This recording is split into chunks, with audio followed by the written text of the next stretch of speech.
I wasn't going to do a video today because I wasn't feeling very well for the last couple of days.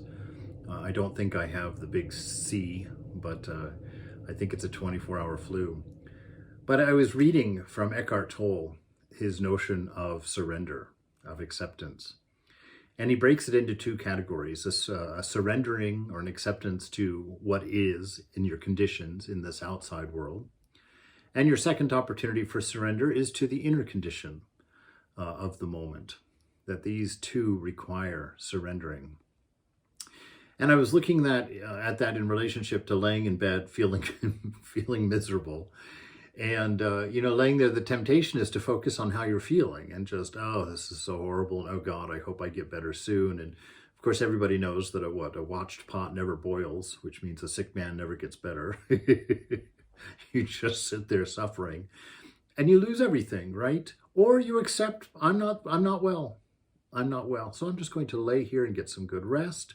I'm going to accept that I have to put everything aside that has to be done and not be responsible for it right now, because this is priority and we'll take care of this and move on, right?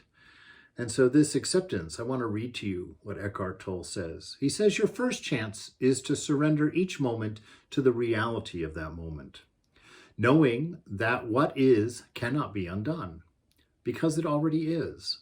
You say yes to what is or accept what isn't. Then you do what you have to do, whatever the situation requires.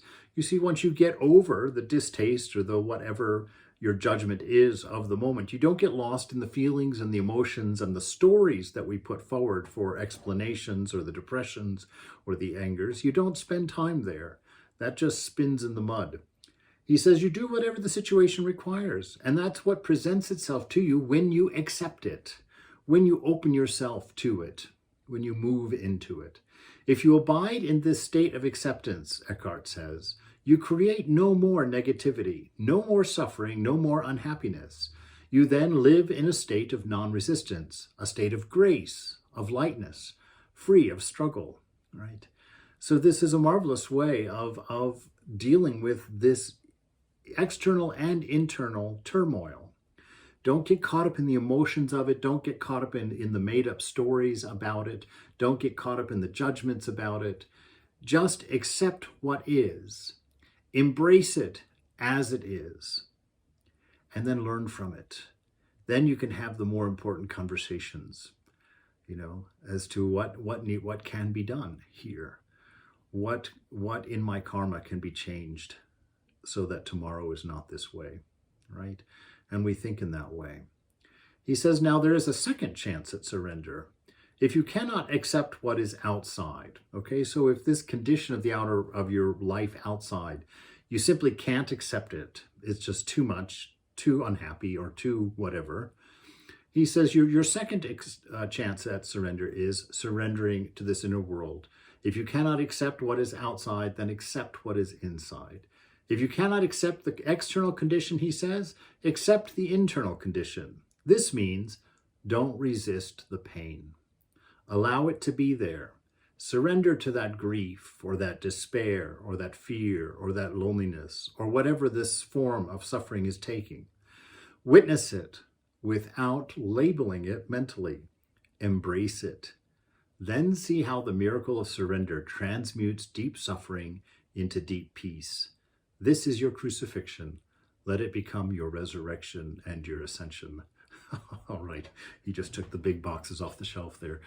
But anyway, this notion of accepting the moment it is and loving the condition of the moment for yourself, and then hearing and learning from it, growing from it, is the way through it. We have to avoid the emotional turmoils, the negativity, the just the hopelessness that sometimes comes with it, especially in the modern world. To embrace the moment and get back to the fact that you're alive. Get back to the fact that you can love and are loved. And these things in the moment that seem like they need to be changed, embrace them as they are. And by letting the rest of that stuff just go, then you can get about the business of doing what the moment requires. You can get to the matter of growing, of growth. So surrender, accept, and then be empowered by embracing and moving through and providing what the moment requires.